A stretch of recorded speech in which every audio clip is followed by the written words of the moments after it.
Good afternoon, Kuzu Sangpo. Thank you for joining this webinar from wherever you are. The webinar, as you know, is Plastics in Transition, Showcasing Impact Through Innovation in South Asia. And we are featuring inspiring projects from Bhutan. My name is Namgay. I am a former journalist and a media consultant. I am going to be moderating the webinar today. We're looking at a time of about 1 hour to 1.5 hours for this conversation. I would like to introduce our panelists. All of them I know well. I followed their work for a number of years. Very inspiring. I think very courageous to be doing the work that they're doing. In no particular order, but because, and I would like to call him Nedup Tshering. If you're not Bhutanese, is like an older brother, older sibling, and a term of respect. And I would like to call him Nedup throughout this conversation. So Nedup Tshering is the founder of Clean Bhutan. We have Yonten, who is a dear friend, who is the co-founder and CEO of Greenaway. And then we have the founder of the Green Roads, Rikesh Gurung, who I actually am having a conversation for the first time in this on a platform like this. I followed his work for a while as well. Very inspiring, all of the three men here on this panel. And I'm just very happy to be able to have this conversation and showcase the work that they're doing, which doesn't just inspire Bhutanese, but also people who come to know of their work. At this point, I would like to invite Nedup Tshering to share about Clean Bhutan. How did Clean Bhutan start? What inspired you to start this work, Nedup? Thank you, Namgay. Good afternoon, friends. And it's so happy to see Namgay moderating. This is, I think, third time we are doing together work on this kind of platform. Thank you for having me. My name is Nedup Tshering, and we have a team of 12 working with Clean Bhutan to achieve zero waste.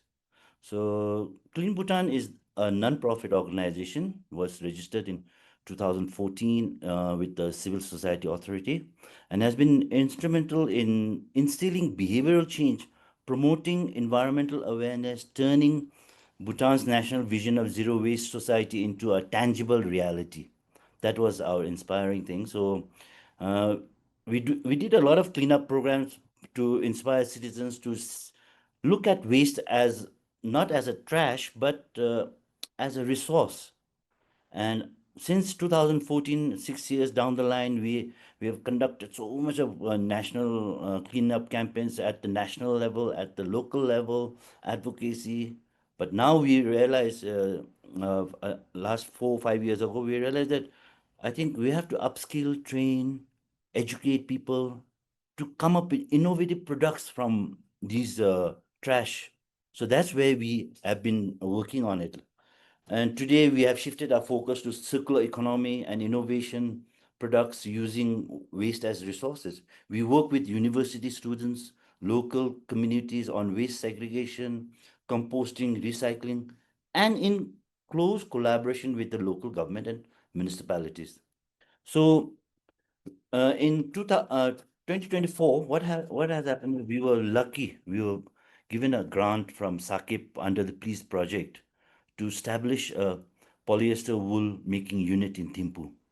And this actually takes up all the looking at plastic waste and particularly PET waste, drinking water bottle, juice, and things. So we came up in 2022, we came up with making flakes out of it. Then with this Sakep one, we made one step ahead by making polyester wool. And we found out that the polyester wool, this project has so much of potential, value chain market, job opportunity to the local communities. And there now we are working with local women's group from handicraft sector, such as to make stuffed toys, stuffed toys like these, these ones. We have Asara here, all that. See, stuffed toys, and also cushions and pillows, so that they can be very innovative to generate income. So this is what and now we are involving local artisans to even make products like masks and things like that from polyester wool and flakes. So at the end of the day, the sale of this polyester wool and PET flakes are plowed back into Clean Bhutan's Sustainable Development Fund. And the fund is used for paying the team and also to conduct research for new innovations from waste. So, with this Sakip project, we've been quite lucky to come up with the next step because a lot of people in Bhutan did not know that polyester wool was made out of PET bottles. And today we receive a lot of uni students from PAMISA, from CNR, and they also do projects with us. I think I'll end in that and then leave the. Thank you for giving me the opportunity, Namge. You're welcome, Oniyup. That's wonderful. As one of the grantees of the Please Project, it's fantastic to see what you've been able to do with this, and a very a wonderful start to this conversation. Now, I would like to invite Karma Yonten, the CEO of Greenaway, to come in and talk a little bit about Greenaway and what inspired you to start this project as well.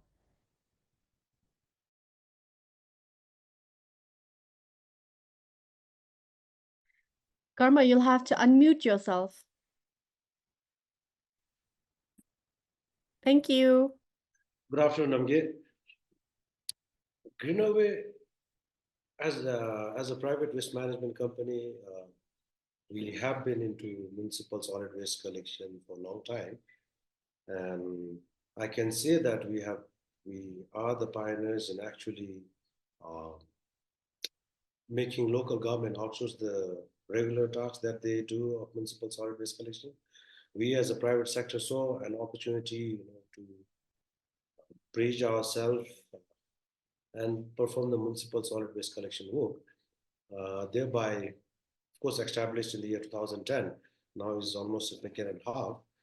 And in 2014, we became the first company to actually get the work outsourced to private sector, thereby becoming the first company to collect the municipal solid waste in Thimphu, right? And after that, we have been working very hard to instill this culture of source segregation between dry and wet for now. Of course, there are still a lot of opportunities or areas to introduce more streams of waste, but for now, our focus have been in educating dry and wet waste, which we have been collecting since 2015. Okay, and in the year 2018, we established a material recovery facility whereby all the municipal solid waste, when I say all, is all the dry waste that we collect from the capital city, is brought to our center where we recover the recyclables from the stream,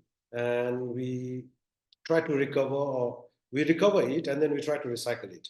So 2018 we did that, and in 2019 we were actually able to recycle. Of course, we learned a lot from open sources, right? So it wasn't a perfect product, but we prototyped it, and now I can say that we are also the company who is recycling almost all sort of plastic waste that is streamed from the municipal solid waste stream, beside MLPs, into this product, Namgay. This is the product I've been trying to sell. Of course, it requires a lot of effort now, and maybe with what's happening just now, webinar like this should reach out to the leaders of this country, and they should help me out to recycle more, because as I recycle more, the cost of landfill management will certainly reduce, and this is how we are supposed to go forward, I must say. So, and 2019 we did this, we recycled product, and as Aungitu mentioned, in 2024 we also we were selected as one of the grantee to establish a PET, heavy duty PET shredding and pelletizing plant that we are currently working on in Memelaka, which is quite a big plant, I must say, with the capacity to handle 5 tons of PET waste on a daily basis and 3 tons of other plastics beside PET to make product like this. So in that structure, in that factory is going to house 2 different lines of technologies. So that is currently, we are nearing to completion. By next 2 months, we are hoping it to be completed. And through this platform, I must also say that, with a fund like this, what we had been aspiring to, we are actually able to realize it. Had it not been such, funded programs, uh, considering this inherent challenges this sector pose, like economy of scale, of course, cost of capital in this part of the world. Our dream just would have been an aspirational goal, but today we are able to implement it, and we are looking forward for a exciting recycling time ahead. So I hope this is how I'd like to introduce myself. Thank you, Karma. I've seen how the poll are made. I mean, I saw it at the small scale that you did some years ago. I'm glad that you could show it and bring it to this conversation, just like Nedup had the really cute stuffed toys. I'm hoping that Rikesh will also have like a show and tell during this conversation. Rikesh, you need to bring all of your plastic stuff now. So I'm going to invite Rikesh into the conversation. He is the founder of Green Roads Bhutan. Rikesh, tell us a little bit about you. And what inspired you? Yes. Good afternoon, everyone. So my name is Rikesh. I'm the founder and CEO of the Green Road. The Green Road is Bhutan's first and only company that utilizes waste plastic in blacktopping roads. Since 2015, we have blacktopped about 161.5 kilometers of road, and we have reused about 860 tons of waste plastics. The whole idea actually goes way back 2004 when I was pursuing my bachelor's degree in Chennai, and that's how I happened to come across this technology being implemented in the city of Chennai. And I've been trained by the inventor himself, Dr. Vasudevan, and so this is how the idea of using waste plastic actually began. I came back to Bhutan in 2010, started working on this project. Took a lot of time to register the whole idea. Of course, it took a lot of time actually. It took about 2.5 years to actually register the business. I was lucky enough that at that time BOIC was established, so I became one of the first beneficiaries of the Business Opportunity Information Center to get that collateral-free loan at 4% interest rate. I'm very grateful for that institution to support entrepreneurs like myself. So this is how we started, and so far so forth. We have done a lot of roads. Our roads are covered in 4 Zongkaks: Thimphu, Ha, Phuntsholing, and Paro. And we have established at Gemina Industrial Estate. Until 2019, what we were doing was basically collecting plastics from across the country, especially Mimilaka landfill. That's where I met Yonten. Started buying plastics from him as well. And slowly we have now reached out to about 6 Zongkaks. And thanks to Sakep and the Peace Project, this has been possible. So, the core mission of Green Road has always been to tackle one of the most, pressing environmental challenges, that is the plastic, waste pollution. And what we try to do is we, give a second life by using it in road infrastructure. And we specialize in using the waste plastic, shredded waste plastic in road construction. And we're very grateful to the Ministry of Infrastructure and Transport to have published the use of shredded waste plastic in the Bhutan Schedule of Rates 2024. And this has also been supported by the Indian Road Congress, ISCP 2019. And so over the past few years, especially with the generous support with the police project, exactly about 1 year ago, we have expanded this operation to 6 Zongkaks. What we have done is we have supported waste entrepreneurs in Paro, in Mongar, and in Kelefu by procuring shredding machines and supplying it to them. So what we were doing before was getting all the plastics from Kelefu, from some Zongkat, to Paro, from Paro to all the way to Thimphu. But now what we do is we support shredding machines, and then the local entrepreneurs they collect the plastics for us, shred it, and then what we do is we help build roads in that vicinity, supporting the local government and the municipal. So that's what we've been doing, and we were also able to employ about 18 people, additional 18 people with the support of SAKEC, with the police project. And the advocacy was one thing. So we were able to go to about 23 schools and reach about 5,600 something students. We were also able to, reach to about some 6,000 individuals, especially in this Thimphu and Paro zone card. So this has been, one of the first and the only support that we have received. I have received in this sector, in this business so far. So yeah, this is us. Mr. Rikesh, please include me also. I have been also, you can say that this is the first support that the private sector has received. True, true. Sorry for Well, passing. you to the South Asia Cooperative Environment Program. Thanks to SASEP and the Police Project, we're able to share this happy news and to hear about scaling as well as the real-life impact, particularly from Rikesh. So I now want to request Nedup and Yonten to also weigh in and then share what has been the real-life impact, because you received the grant in 2024, and from what I heard from this initial conversation is all of you have managed to scale your businesses. But Nedup, if you could come in and then share like how Rikesh shared the real life impact of what this funding has helped you do at this point. Thank you, Namgay. Yes, it has helped a lot of our young university students, one, in a way that they were able to come up with, they never knew that polyester wool was made out of plastic PET bottles.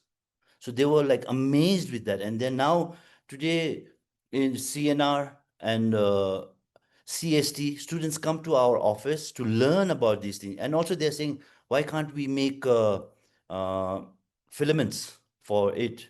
So we said we can. So these are the ideas they have come up. So which means people are now getting more aware that many of our sports clothes are made out of PET bottles, and many of our shoes are made out of that. So they have learned all this, and it's given them a wider perspective of understanding what is plastic. And the other side, community women have been really been grateful to us, and very recently, 60 women from, oh no, 40, 25 women from Pema Castle visited us, and they wanted to learn more. And in fact, it encouraged them so much that they said, oh, when we get back to Pema Castle, we will buy a shredding machine. That's how, and that way we are able to educate a lot of people. We are able to make people understand that we can make fibers out of it, and so this project has actually opened an eye for many. In fact, when people were coming to our office and trying to find out, oh, are you sure you made this polyester wool out of PET plastics? I said, yes, definitely. Please visit our factory, these kind of things. So they were like amazed. And I'm not saying that it's just that illiterate people, even the literate people were surprised to know. So that way, what has happened is the impact is that they are not going to throw plastics all over the place. And also they're going to be very careful about learning that there is nanoplastic, which goes into a health problem.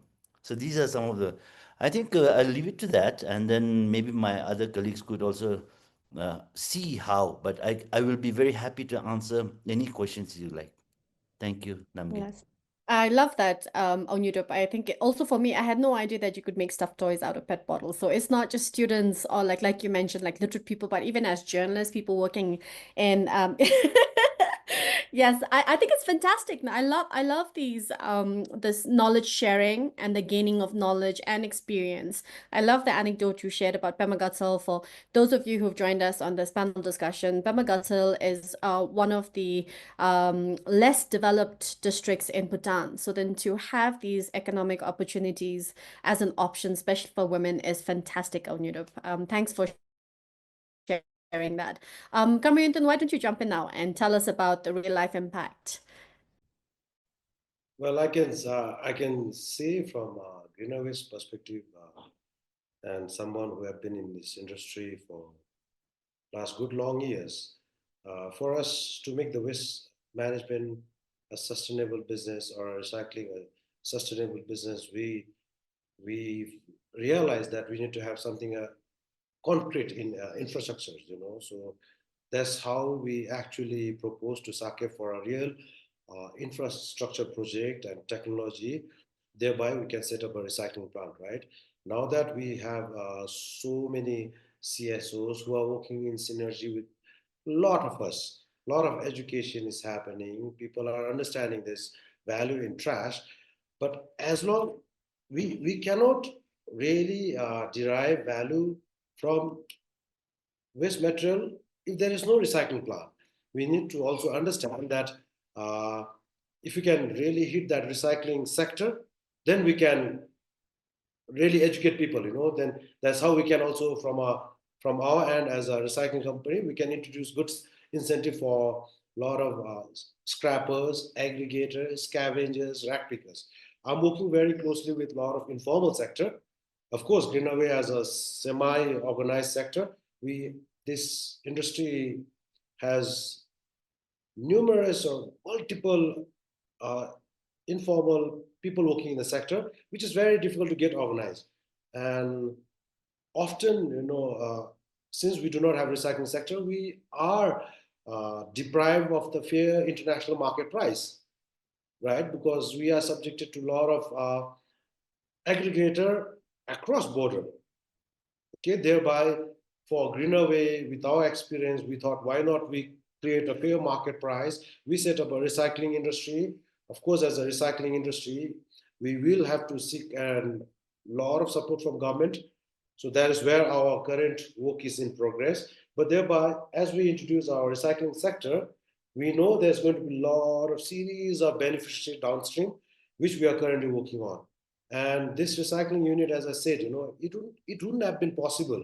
It is unfeasible endeavor for private sector had we had to access to uh, capital from our institutions. It will come at the cost of 10 to 12%. Of course, waste management is considered or referred as a priority sector, but to get finance is quite difficult, right?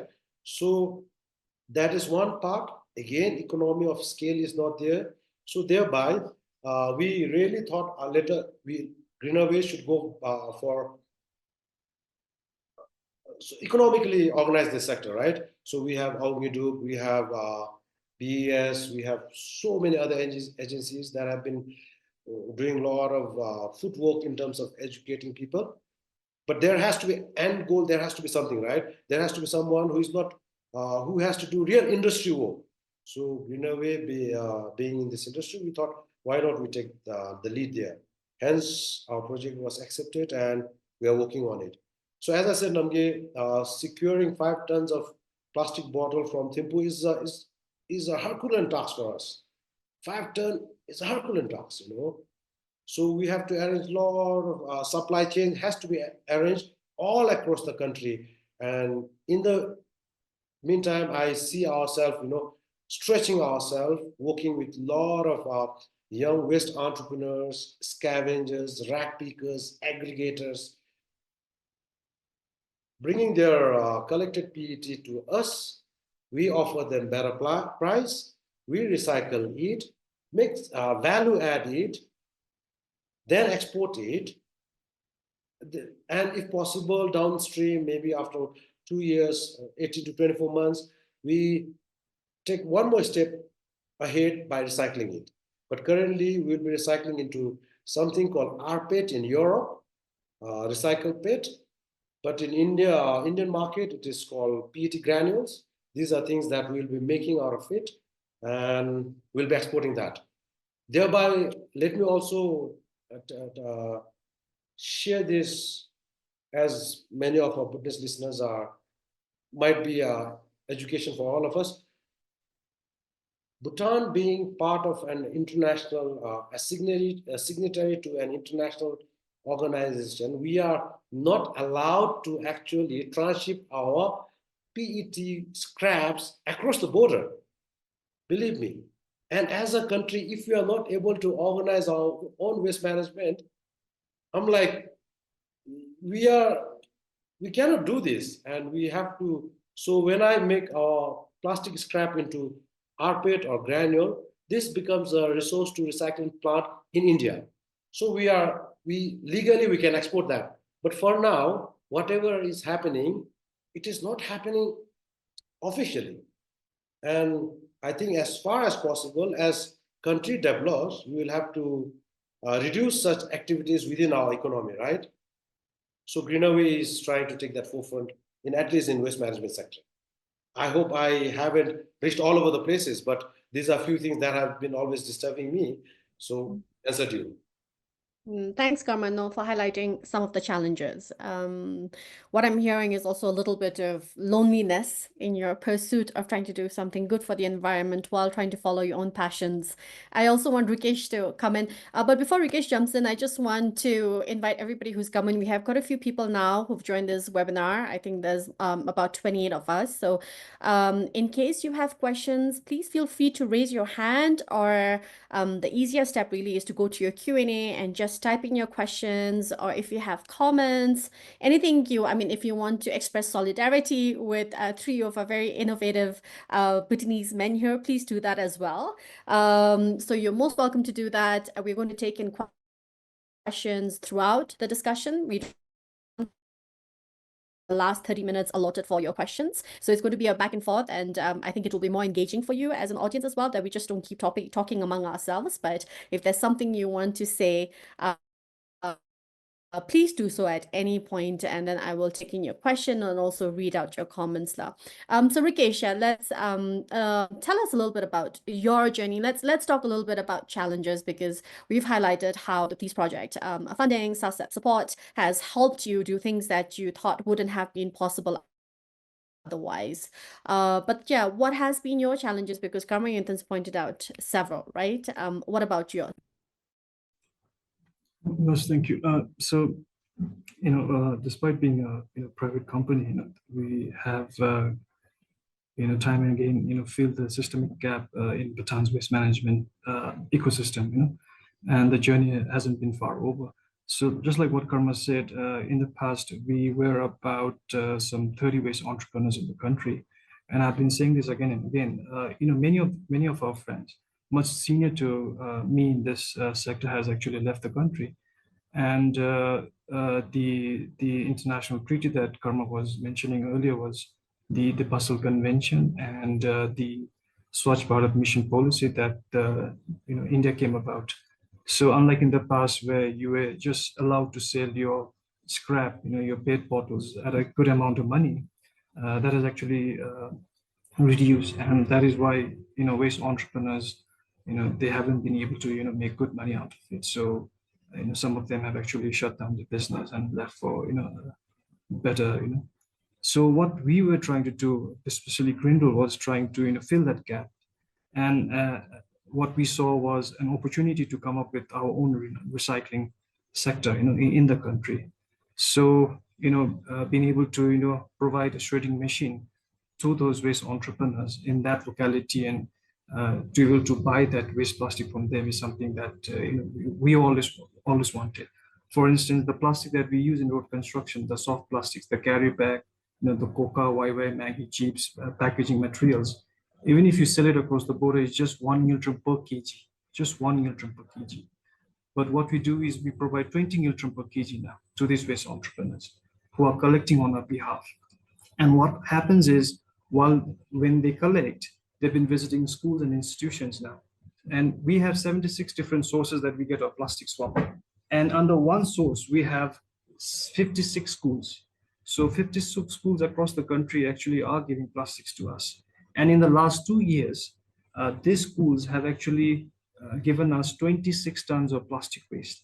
Otherwise, this plastic actually destined to landfill or into the rivers and all that, And other thing is now, for a country that has just 20 zonkhaks, we have about 28 landfills now.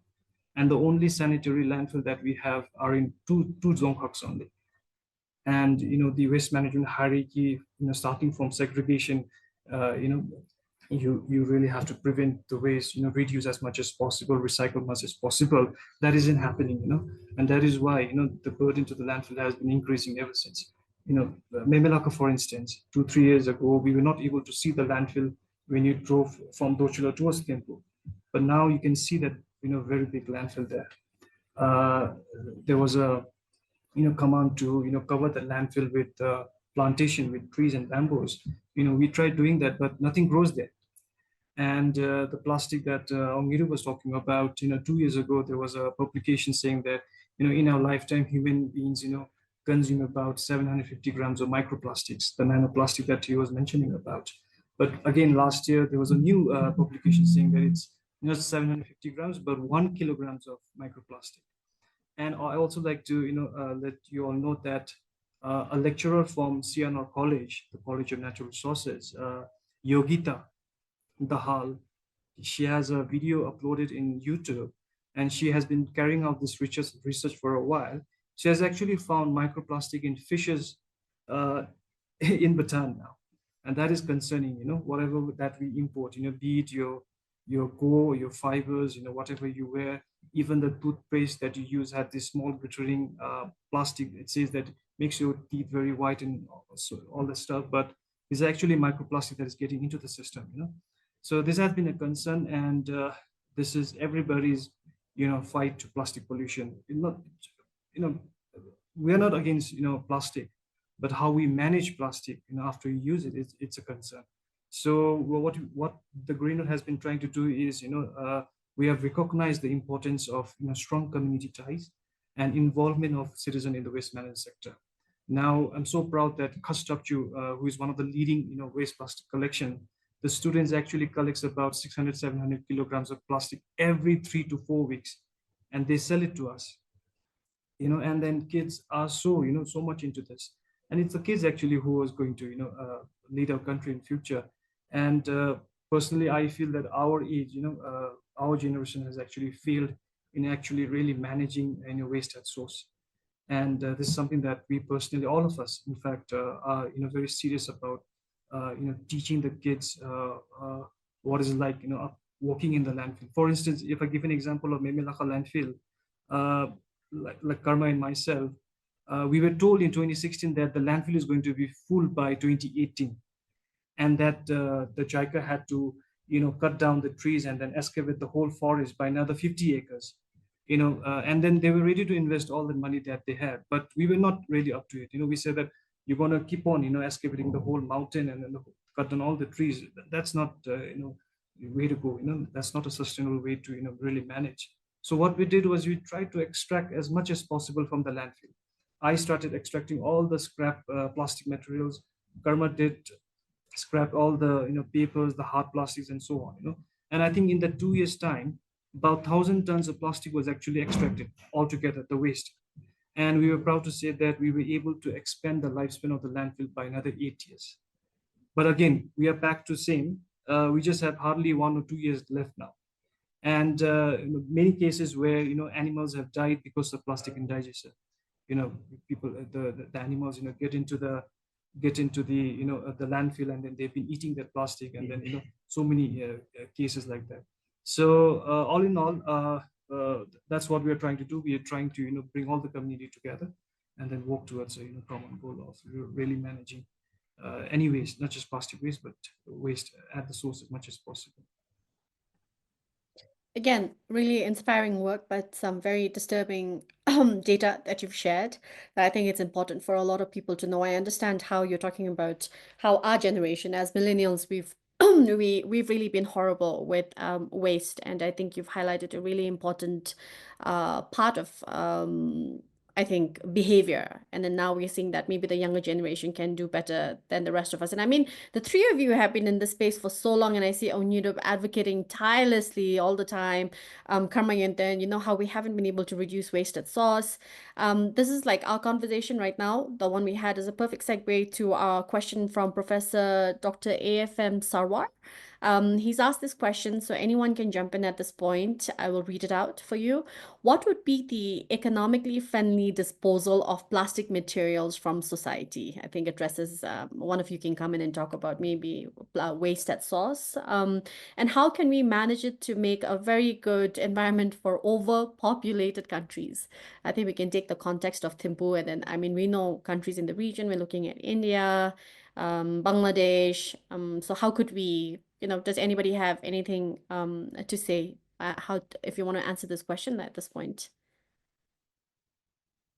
Oh, Nedup, do you want to? Because you've done quite a bit in this area where you directly advocate for behavioral change.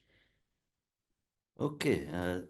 Although I think my other two friends would have been able to give the economic part, but in my case is I would talk such large countries with, I mean, high population countries. I think most important is today, even in Bhutan, we are doing cleaning up. Some people are cleaning up. Some people are throwing the trash. So the in between, the whole idea is that we use a slogan called "Clean the brains, not the drains."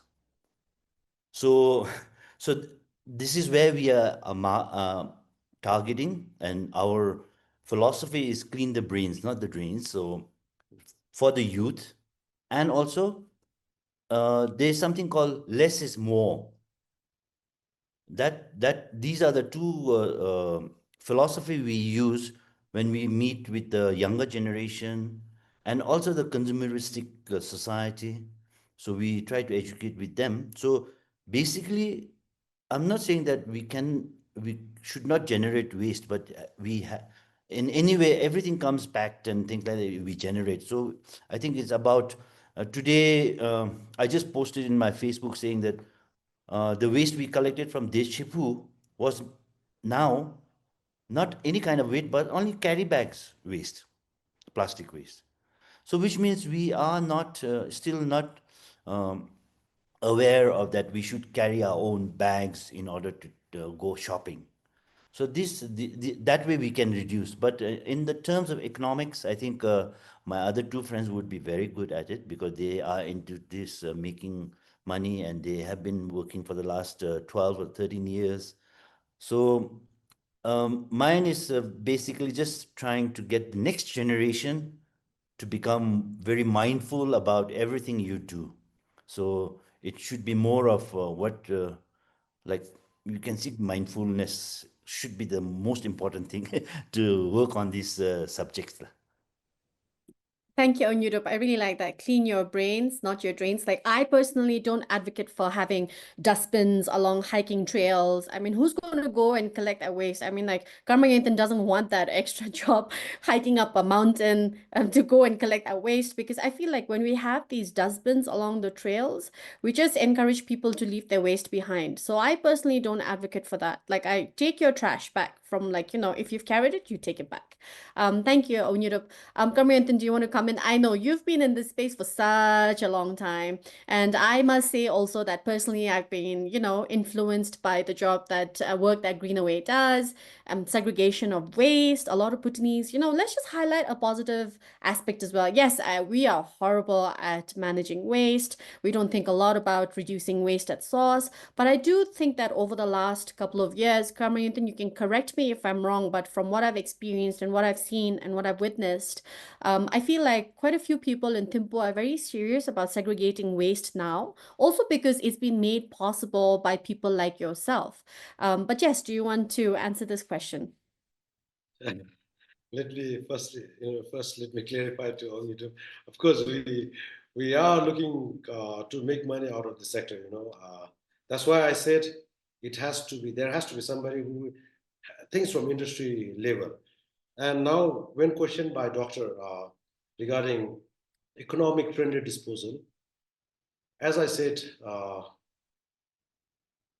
that there is a scope for us to actually introduce plastic waste, simply a plastic waste stream collection, because in this municipal solid waste in general, today it's called a commingled waste stream. The way that we collect is all sort of dry waste are mixed, right? But should we introduce another specifically for as a plastic waste stream collection, with the new waste stream collection, then things becomes very easy even for the recyclers, right? So I would say, and when there is a less contaminated, only plastic waste collected in one stream, given to a recycler. Of course, in this part of the world, we are not using the plastic codes internationally, uh, internationally practiced plastic codes in all our plastic products. This has to be uh, amplified, and we'll have to make it mandatory for our plastic industry. Whoever is importing any sort of plastic materials has to have this coding, because this is something that is actually creating confusion to the downstream people who are into recycling. So they do not know what sort of plastic is there. Using plastic, we cannot survive without using plastics. Everything for now. And the only way is to recycle it and create circular economy out of it, right? But there is a way to upcycle. Now, as Augitu mentioned about carry bags, these carry bags are low density polyethylene, right? And this is, now how can we have a better quality of carry bags? For example, the carry bags that are, which of course Bhutan banned in the year 2009, right? And then 2019, we reinforced the ban, but considering our weak enforcement, right, it is there in the market. We cannot shy away from this truth. We will have to speak out. And now that we are unavoidably using a lot of plastics, believe me, if we are to ban plastic, how are we going to dispose our hazardous waste from medical health facilities? There is this hazardous plastic bags that are unavoidably being used, right? But all we can do is we need to have a better qualities of plastics. Now the plastics that we are using currently is 40 microns, 60 microns. To the extent these are lesser than 20 microns, some plastics, in terms of quality. Okay, so if we can have at least better qualities of plastic, it can be reused, and ultimately after reusing for a couple of times, then it can go to recycling units, and it becomes easier for even the recycling plants to recycle it. I would say that is most economic friendly way to dispose, right, by recycling. And there will be a lot of component that we may not be able to identify. So these plastics that we are not able to identify, which we will find a plenty in landfill currently, the only way to dispose it is have a sanitary landfill and try to extract every plastics that has certain calorific value in the plastic. And using that calorific value, it has the possibility to be used in cement plant to reduce the coal imports. So I must say these are certain technologies, economic friendly way of disposal. Have I answered you, Namgay, or am I saying too much again? No, I think I want you to dumb it down a little bit for people like me. What do you mean by, like, you need better quality plastics? We get like 20 microns, 40 microns. Oh, I have no idea why. Like, how do you know what is like good plastic? I know you said something like calorific value. Now, you guys are the experts in this, and I'm assuming that there's other people like myself in this who's watching this webinar who may not have understood what you just said. So if you could just explain to us, how do you know what is good quality plastic and what is bad? Like, why did you mention that? so certain plastics, when you use once, it tears apart, right? So these are very thin plastics, which is less than 20 or 30 microns. Okay, so this has only one-time use. For example, the plastic that is being used in health centers are a very good quality. There's a thick one, it's 100 micron plus, and these plastics can be reused multiple times, right? As we are not able to ban at one go or enforce the plastic ban at one go or discourage the people to use plastic because there's no substitution, right? So all we can do for now is we can have a better plastics that can be reused by people. Of course, we'll try to ignore using it, but there are plastics now. For example, if you in some of the departmental stores, if you go and ask for a garbage plastic bag, they're going to give you a plastic roll, which is rolled, right? It's like a wrap, but these are very low quality plastic that your kitchen waste probably half kilogram is going to tear apart. So this shouldn't be encouraged because this cannot be recycled. And there's no incentive for recyclers or rack pickers to lift this up and recycle it. So I meant it in that way. Understood. So basically, we are trying to extend the life of the plastic so that we can reuse it, right? Exactly. Okay. Understood, Carmen. Thank you. I felt really dumb when you said I'm so when you sorry. were talking a few minutes ago. I was like, oh gosh, I have to ask him what he means. Rikesh, do you want to add anything to the conversation? First thing first, I think with our experience in the waste management sector, we had got this opportunity to travel to Japan a long time ago, and then the drop-in centers that you see around town these days, they do have similar setups there. And so what they do is early morning, what happens is all the community there living nearby the drop-in center, they come with all those waste, and then there will be about 14 to 70 different kinds of, small dustbins where you really have to segregate 14 to 17 different kinds of waste. For a PET bottle, there's 3 different kinds of plastic: the cap, the bottle, and then the wrap itself. So, the community, as old as 90, years old people, they take the liberty to, segregate these 3 different kinds of plastic in their respective bins. And afterwards, for people like us who are into recycling sector, it becomes much easier for us to take what we want, and then sort things out. So that's what's happening, and we call it the waste management hierarchy.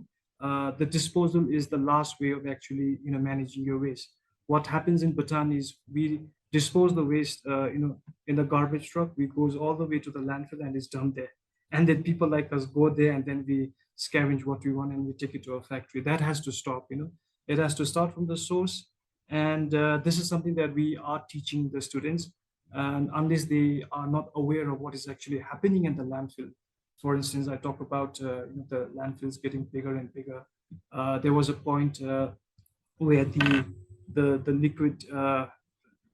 contaminated liquid, which we call leachate, was stored in a very small tank. But if you visit now, it's the size of a very big, flat, and all this leachate has no way to, get recycled. So it's been a serious concern. And if you want to make everything, the plastic, especially the plastic, economically viable, you really have to, balance the pros and cons of what you actually want to do. Do you want to live the plastic just like that, or you want to do something about it? And it's very important for all of us to know that, of course, there are 7 different kinds of plastic, and not all the plastics can be recycled or reused. In our case, in road construction, we are not recycling, we are reusing the plastic and then converting back to its original form, basically turning into bitumen, the asphalt only.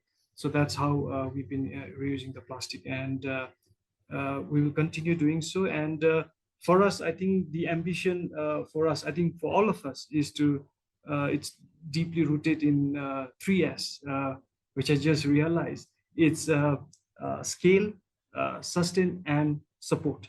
So we really have to scale this beyond Thimphu. There are Zongkaks where there are already 2 landfills. We don't want that to happen. I was recently in Samsi and just found out that there's a very big elephant that's been living in the landfill for past 6 months, and it's been feeding on the land, all the waste that is being done there, because it doesn't have a very proper, fencing done in the landfill.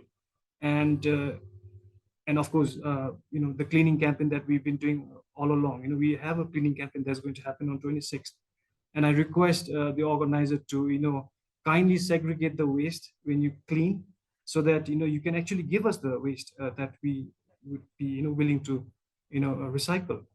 Otherwise, basically collecting from one space and then dumping at the landfill, it's of no use. So there's a lot to learn, and I think we are getting there. And also letting you all know that Karma and the Greener Way and Green Road is also part of the curriculum for class 11 students, which started in 2021 on entrepreneurship and waste management. My request to the policymakers is to make it as early as possible. In Japan, the kids are actually taught how to clean your own toilets, do things, manage your waste as early as they're, I think, about 6 years old. That is something that needs to be done here in Bhutan, so that because it's the brain only, which our Nedup was talking about. It's our waste, and it starts with your brain. So this is the way to go about. No recycling company going to handle if your brain is not clean, if you're not going to segregate as much your waste at the source. It's not going to happen. So yeah. Thanks. Thank you, Rikesh. Very educational again. Karma, you raised your hand. Do you want to say something?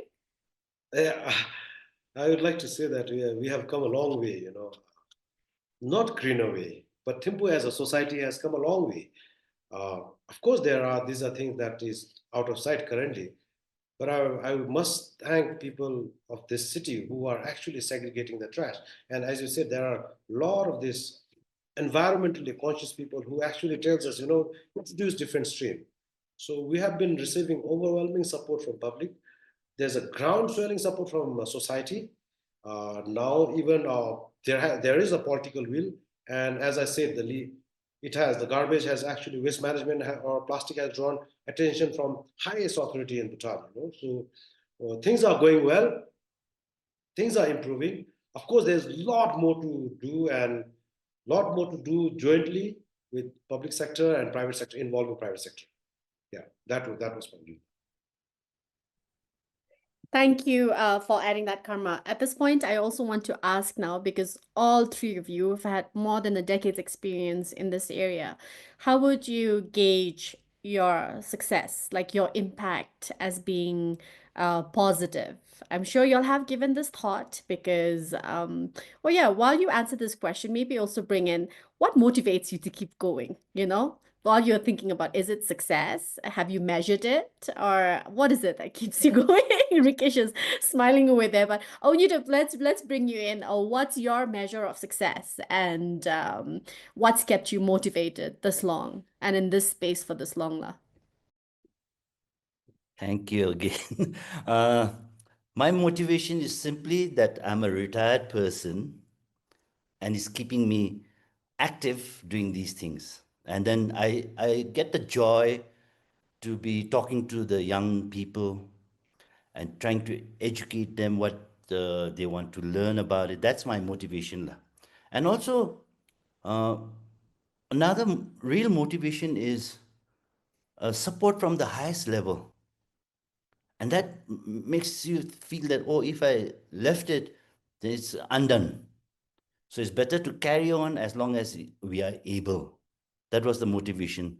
And firstly are the kids, then after support from the highest level, then also to keep my age active.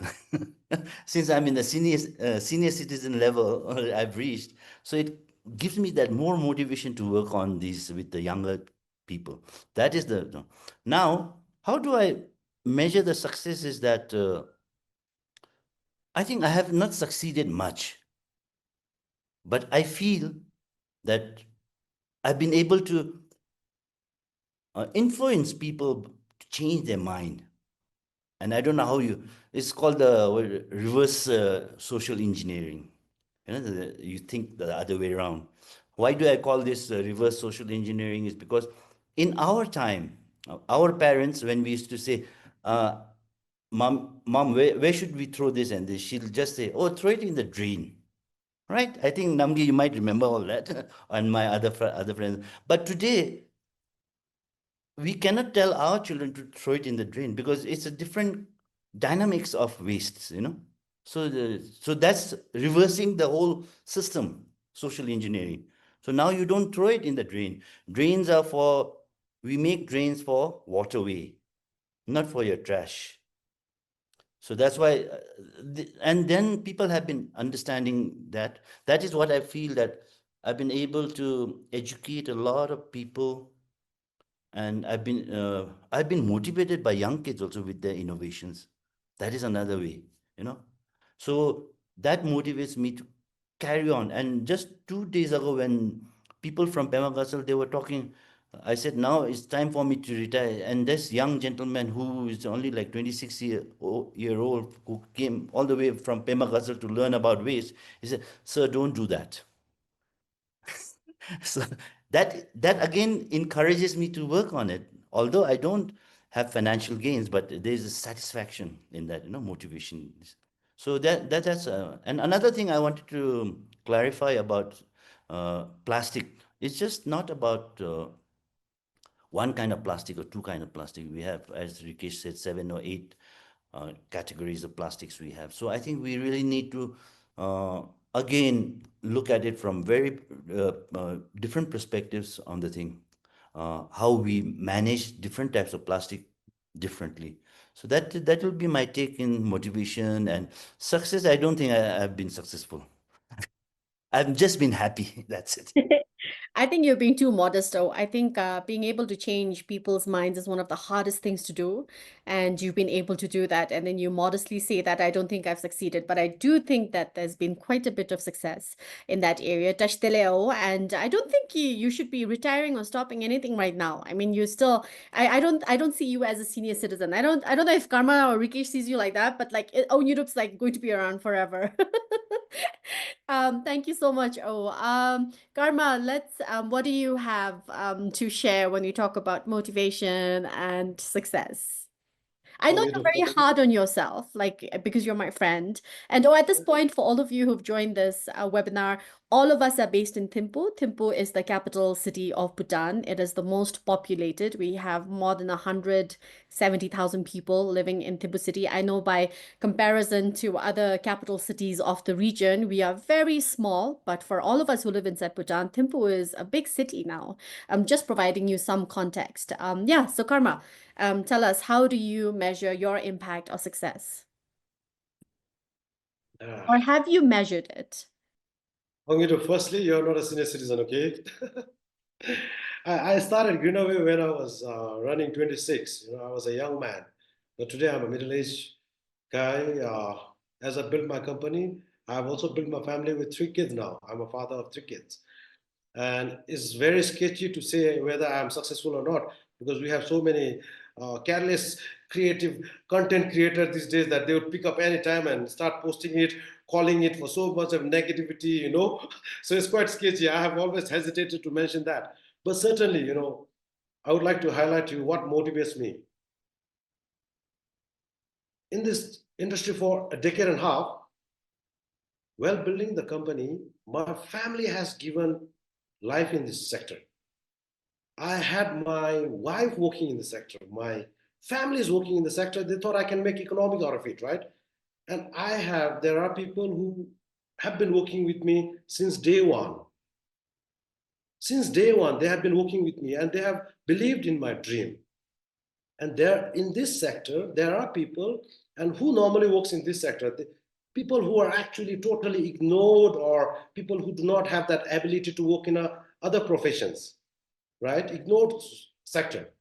So for me, I would say that these guys really motivates me, because I would like to uplift their lifestyle as well as mine. I would like to give them better opportunity. This has been a motivating factor for me. I would not deny saying it. And I would like to give them a good life as well as make a good life of. I would like to change my status quo, and ensure that Greenaway is a 21st century company, right? So this is my motivation. And when it comes to success, I wouldn't want to say Greenaway is not successful. We have had our own shares of difficulties. We had faced our own turbulence. We have managed to come this far. And I think surviving in so difficult situation, uh, in a private sector, I would say in that way, I would say we are successful. And moreover, Namgay, today, if somebody ever comes and check our employee roles, people working in this sector, we are 90 plus people working in this Greenaway. I started with a lot of difficulties. I've had my own shares of problem. So, but then now, why am I not switching over to any other sector, or what keeps me in this sector? Because there is nothing I can do. I have no other knowledge. I've given 15 years and I only know very little about garbage. Rest, I don't know. I don't see myself doing any other thing. So I would say that is my motivation, and that's how I would rate my success. Yes, we are very happy. A small company living, maybe we have fall short to pay to banks on time, but Greenaway is paying 90 plus people, and we're doing okay. So I would say we are doing all right in this economy. Fantastic, Karma. Like I said, you're so hard on yourself, but 90 plus employees is a very big thing. When we started a conversation, you were talking about how hard it is to organize in this sector, but by revealing this, you've shown that organization of some sort is possible in this sector, even though so many people involved in this belong in the informal areas, right? But thanks for sharing that, Karma. Rikesh, yes. There's a saying, society grows great when old men plant trees whose shade they never may sit on. So something like that. For me, success. I think we've come so far. This is my 12th year in this business, and spent I think over 18 or 19 years, learning this technology of using waste plastic since 2004. So I've come a long way. Uh, also like to let you all know that I could never even finish my college because I was so engrossed in this idea of getting this project here in Bhutan that I missed so many of my classes. And when I finished my college, actually in 2007, I had about 30 papers, back papers. But however, I stayed back. I spent about 3.5 years, traveling forth different cities in India, learning the technology, being guided by the inventor himself. And when the first plastic road was done in 2015, the 5th of October, the very next year, I was awarded with the degree certificate. But until that time, being the eldest and the only son in the family, I've listened to my to my parents, saying that I was the black sheep who they spent so much that I was not able to come back with a degree certificate.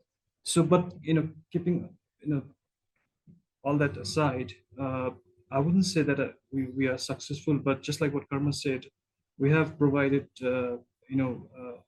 employment opportunity to more than 60 people. And because of the support from Police Project, we were able to expand to 6 Songkhaks. And if indirectly, I think we have employed more than 100 people, I should say. And it has also helped the local entrepreneurs there, make some, revenue out of it by collecting plastics for us.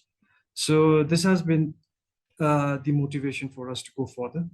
I've been always saying that the aspiration was not just to come up with a recycling unit or a big construction company in the country, but come up with a a solution that is that solves societal problems.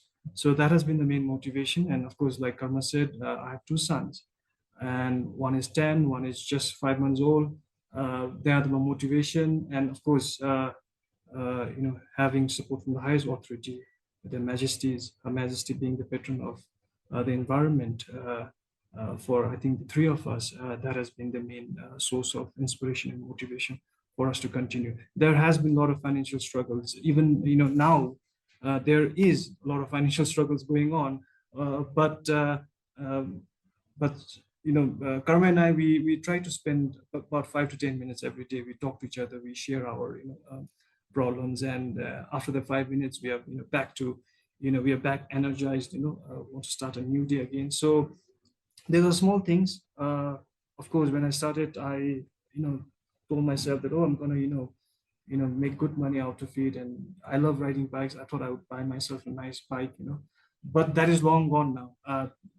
These are the purpose that I live for. It's not about driving Porsche cars or riding bikes, but it's all about coming together, supporting.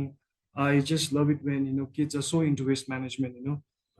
Picking up all the small plastics and putting into the PET bottles, which we call eco bricks, and then selling it to us. I visited Wang Mama School a couple of times, and the last time I visited was in their foundation day, the 10th foundation day. And then the vice principal took me and then asked me to see under their beds. It was all covered with eco bricks. It's plastic wrappers put inside PET bottles and then stored. So these are students who come from other Songkhaks, and that's one way, of course, making some pocket money for them to, buy YYs and then eat, and then of course produce waste again. But see them, to be able to, contribute in a very small way. So that has been the main motivation for us. That's I love this sharing of personal stories and also about impact. Like no matter what the scale is, even these small things really add up to the bigger things, right? I didn't know that you call that eco bricks, but now I know. I mean, this is a really educational session for me included. I'm sure for everybody else who's looking into Bhutan and looking at your innovative projects, they're also learning a lot of things as we go along. I Another question for the three of you, and also for everybody in the audience, if you want to send in your questions, please do. The Q&A window is open. I'm just looking to see if you have questions or comments to add. So feel free to join in the conversation. But now I want to ask the three of you, if you could build an ideal support system for yourself, what kind of a system would that be? I mean, there's so many bittersweet sharing here, right? Like Rikesh had to give up his dream of a really nice bike. Yonten had to have made sacrifices. Like it's such a bittersweet journey. Now I want to, if given the choice, like how would you create this ideal system for yourself? Like you could really do well in the area that you're in. Onyudo, Karma, Onyudopla, would you like to join?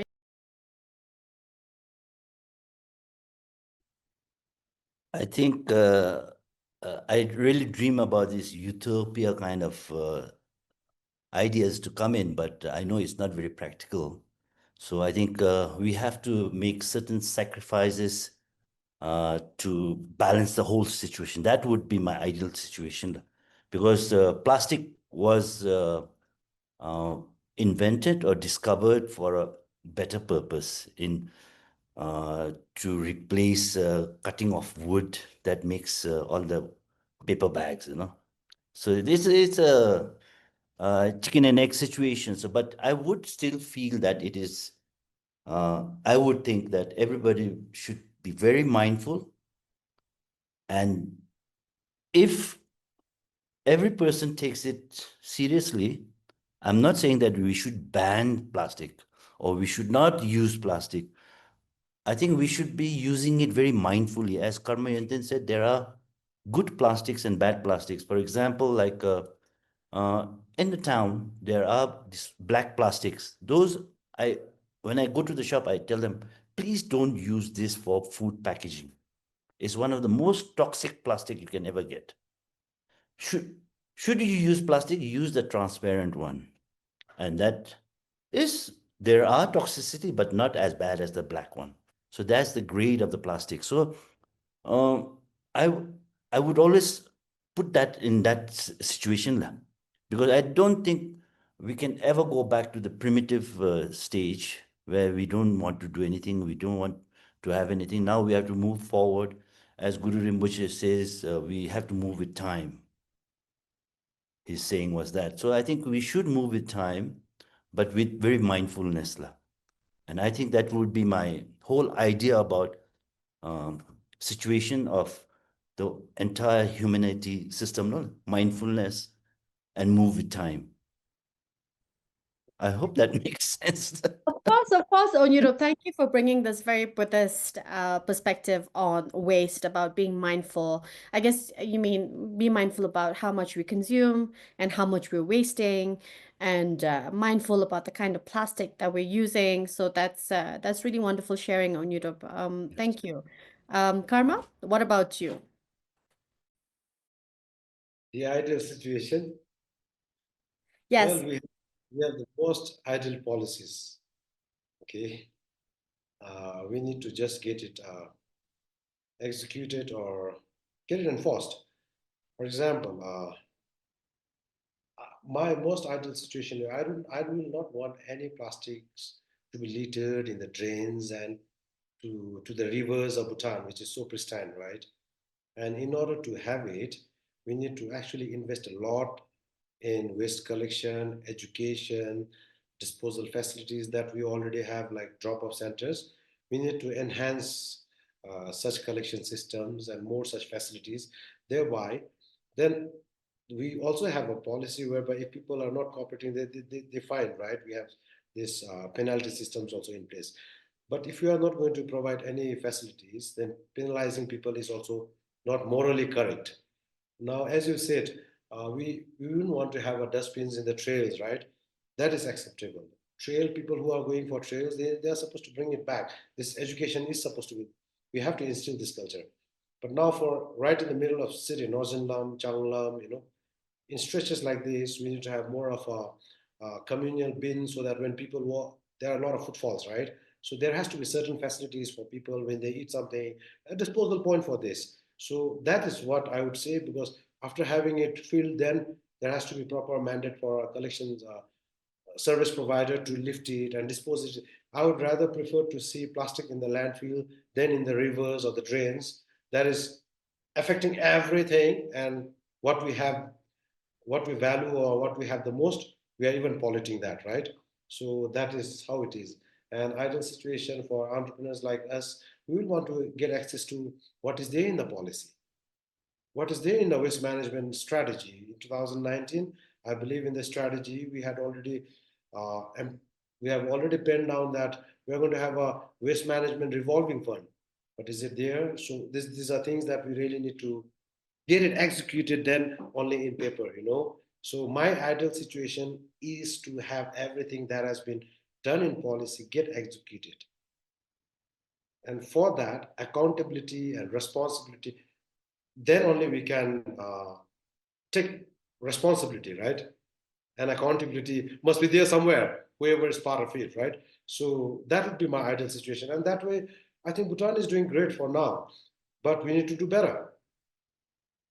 Whatever we have just now, we cannot simply claim as our, we are the environmental champ, that has happened because of our forefathers or by the constitutions or by Fourth King's effort, as an environmental leader, right? But currently, we cannot keep on claiming that. If you visit to landfill or if you see the clogged drain, it speaks the contradictory, statements. So my ideal situation, of course, let us have a lot of communal bin in the footfall place, more footfall place, and people getting educated. People are already segregating it. We are supposed to keep educating, and that way, I think we will be able to now. Ideal Thank situation. Yeah, thank you for highlighting that, Karma. I think most of us as Bhutanese, we've become quite complacent, resting on our past laurels. We had no hand in creating that wonderful reputation. And instead of trying to do better now because we know better, we haven't been doing that. So this is a great reminder, Karma, for all of us to do better because we can, right? We have the most wonderful policies actually in Bhutan. And then really, can we do better now in its execution so that we have something that the next generation can boast about, right? Like we were given that privilege. If Bhutan can't do it, no one can do it. Just see the size of population, see the size of city, see the size of plastic being consumed or generated daily. Bhutan is a very small, country, and with 120,000 people, if you can't arrange a city, forget the cities like Singapore or New York or Paris or Tokyo. They are managing well, right? Mm-hmm. So Yes. we have to be champion, and we Mm-hmm. will be, and that can be achieved if whatever is there in policy is getting rolled out, in action. So Mm. that's how I wish to see. And as I said, I do not want to. I do not wish to see plastic litters in the drains and river. I would rather want to see it in the landfill, so that at least we have one designated point for uh, disposal, right? But currently, there are leakages and is going to stream, so that is concerning for me. But we will do well, don't worry. And we need more support, like such, support from SACEP or international funding agencies. We should be able to deliver. Yeah. Mm-hmm. Thanks, Karma. Rikesh, what would be an ideal setup for you? Uh, First thing, of course, is education. Teaching the kids. I've been saying this always that there is no silver bullet to solving waste management issues. There is no black hole we can just throw your waste and then you forget about it. The contest that you just brought out and Karma brought out, and I've been giving this example to the students, especially whenever I visit the schools, is there is this small island which is about 5 kilometer radius called Iki Island in Japan, and the population is just 20,000 people. but they produce about 200 tons of waste plastic waste every day. And if you compare that with Bhutan, Thimphu especially, a population of 1,07,000 people, we produce about 90 to say 100 tons a day only, which means that we are very less consumerist. And there's a hope that we will be able to solve this issue. And why I'm saying this, because the people there living in that island are not bothered about the waste problem, because everything is done within that island. The segregation is done properly within the drop-in center, and there are recycling centers run by people like us who are given good incentive by the local government and by the country, and then they are solving all these waste issues. So this is something that needs to be replicated here. And as an entrepreneur, the ideal support system would be, of course, first thing is the dedicated green financing, which Karma mentioned about, the revolving fund 2019. I still remember it was launched by Her Majesty, and then Karma and I, we were there. And then, we were very excited about this, waste management strategy, because we thought that it would provide a huge support for people like us who are in this sector. Second thing is the policy incentives. For instance, tax breaks, preferential procurement, regulatory framework, and all that comes with it. For instance, outsourcing waste collection in other Dzongkhag is something that can be done now. It is only Thimphu and Tshering that has outsourced waste collection to private sector. And for private sector to really work with the local government, because Bhutan is not just Thimphu, it's beyond Thimphu as well. And the waste issues, if you just recently read the council, there's a huge waste issues that is happening in Kangte and Kochi. And I'll be traveling there on the 23rd, invited by the GPEMC, the Kangte Kochi Environment Committee, something chair. And then they are requesting us to come and then come up with a solution there. But again, having said that, we are private sectors, we don't have the means, resources to, bump in and then do something about that. So that's where the local government, the government should come in. Access to infrastructure, which Karma mentioned earlier in his talk, we really need that. Educating is one thing, but if you're not able to really do anything without the waste, for instance, now I've been going around, in other Dzongkhags and then signing MOUs, saying that I would buy all the plastics from all the waste sectors, there. But again, the local government should also, give me road construction so that I can use the plastic there, So that has to come in very strongly. The government was, of course, very, grateful to come, publish the use of waste plastic in the Bhutan schedule of rates since last year. But strict measure has to be, been given to all these local and municipal authorities. So that's one way to go about. And I believe PPP model is one way to go about, public-private partnership. See, the waste, the government's not going to handle your waste. That is very evident now. It is private sector who's going to collect your waste. Now, if I give you an example that happened a long time ago, 2016, when Karma and myself, we were collecting waste from Memelaka landfill. There were times where you had to literally pick up plastics besides waste that was dumped from hospital. Because at that time, the hospital didn't have autoclave machines to manage their hospital waste. So you could see all the syringes, the bloods, the amputated body parts just lying there. And then people like us, we were actually cleaning that, picking up that waste, and we were taking it to our site. So we have come very far. And things are improving now. Things are improving, but there's still a long way to go. Of course, if people are able to, clean their brain and then really segregate waste as source, but somebody has to manage the waste, do recycling, all that, and it's not going to reduce. Everything that comes in plastic, because we're talking about plastic. So there are opportunities, and I think the first way to go about is really advocating and educating from the grassroots level only. So that would be an ideal support system for people like us. Thank you, Rikesh. That's like looking at I think the entire culture around this, right? Where can you use the support. But it's also interesting to note how far we've come and how much further we have to go, right? Just to end this panel, I want to now request the three of you to think about the last words you want to share with everybody who's joined us for this webinar. While you're thinking about that, I want to take a minute to talk about give a little bit of history about waste and Bhutanese. In the past, I think Nedup would also agree with me, we were using a lot of things that were biodegradable, right? We were using banana leaves and we were reusing, like we had what we would call pangchungs, right? These little tiffins made, woven tiffins that we would have. And we didn't throw those things, we carried it with us, or we'd have these little cloths that would fold and carry on ourselves. And if you see Rikesh and Kamrit, and they're all wearing coats, it has the largest pocket in the world. You can fit everything, including a baby inside, right?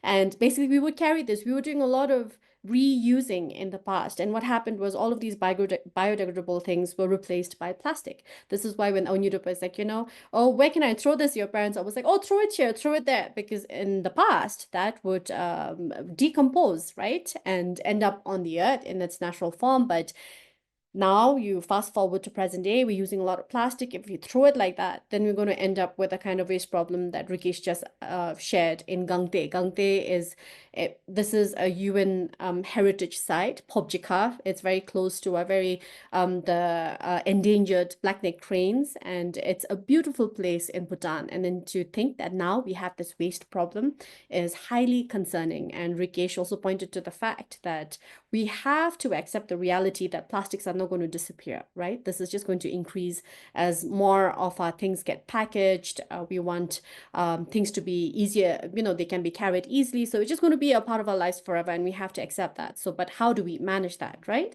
Okay, so last words from our wonderful innovators in this webinar. Nedup?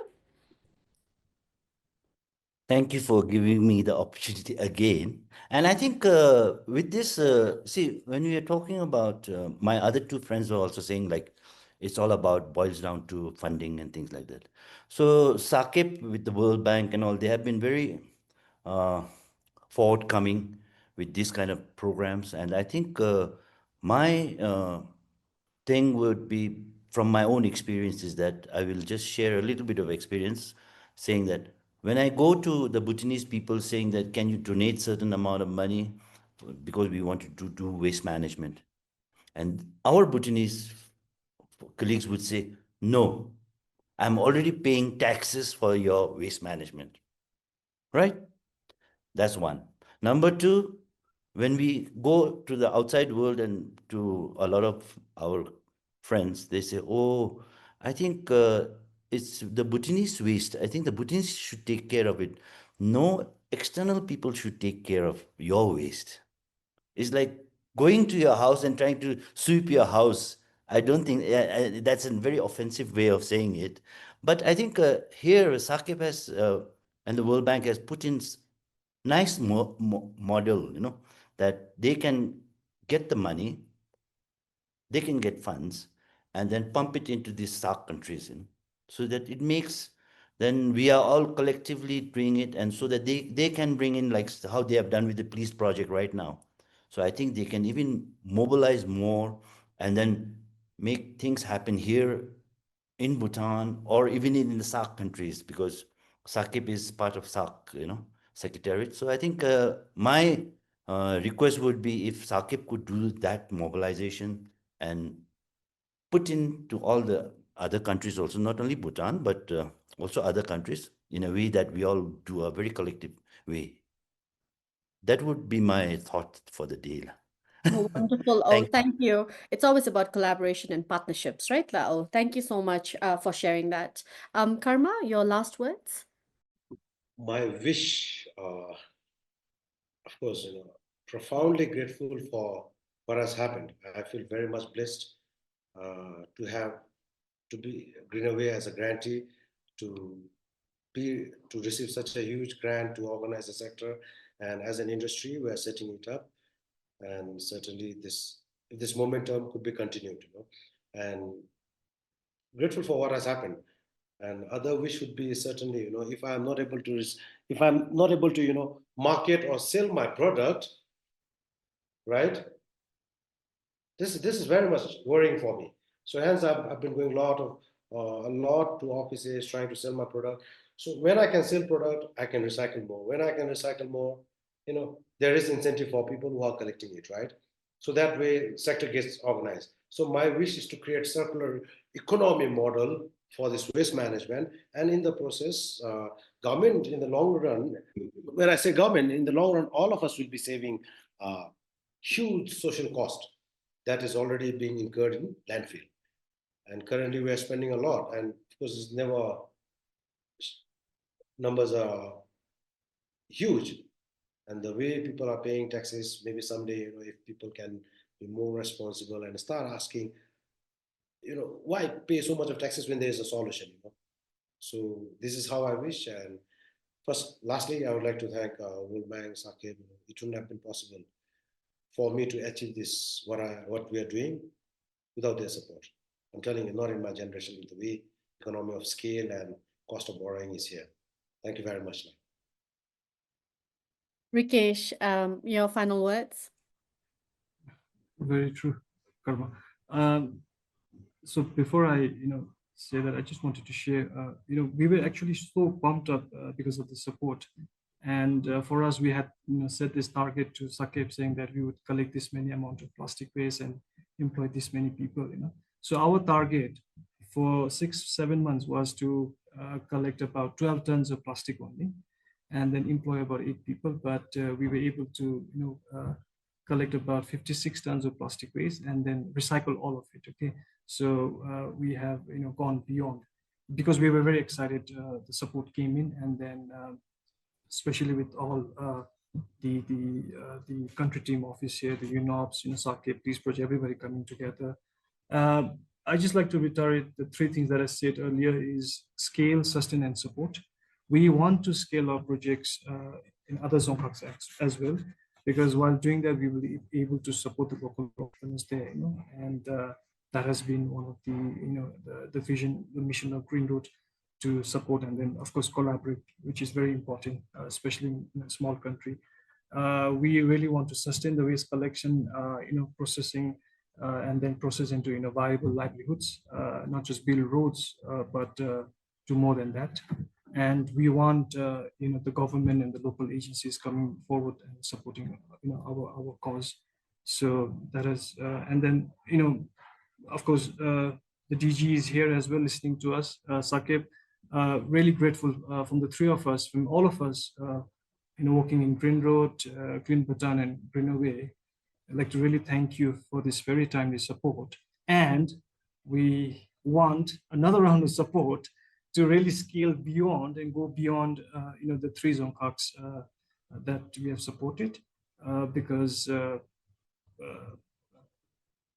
honestly, I mean, not really trying to be, it'll be very difficult for the local establishment here to really support us. Let's be honest now. It'll be very difficult. So we really want support from the development partners and agencies to really support us in our venture. So thank you so much.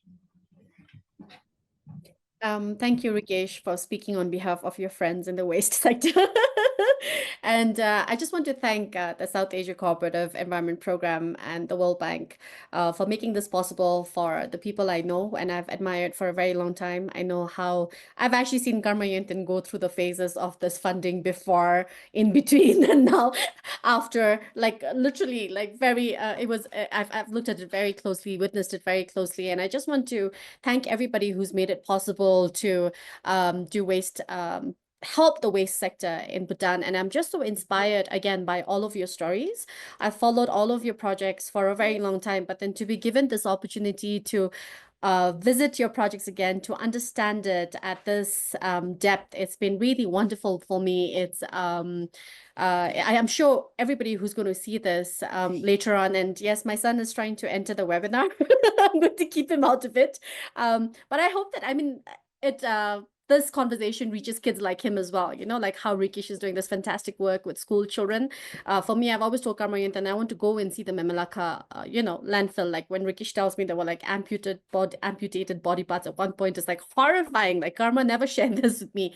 But then to go there, because if you don't see it, you don't believe it, right? Like we can talk about all of this waste in tons and say, this is how much you're producing. But unless we show it to people and say, this is what it looks like when you produce waste, and sort of, I think, horrify people into action and also empathetic action that can be sustained for a long time. I think it's impactful. I'm so inspired by your stories again, and I can't wait for this. So for all of you who've joined this webinar, it's going to be available online soon. And I hope that a lot of people get to join this conversation online, be inspired by your stories, also provide support where necessary.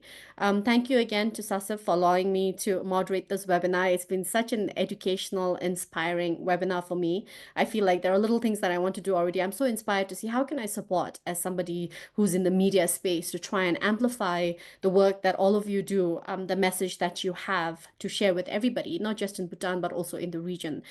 So thank you for inspiring that in me. Thank you for the support. And to all of you who've given us so much of your time today, thank you so much for staying with us. And we hope that wonderful innovators here who are grantees of the Please Project have been able to inspire you as much as they've inspired me. Thank you. Have a great evening, everybody.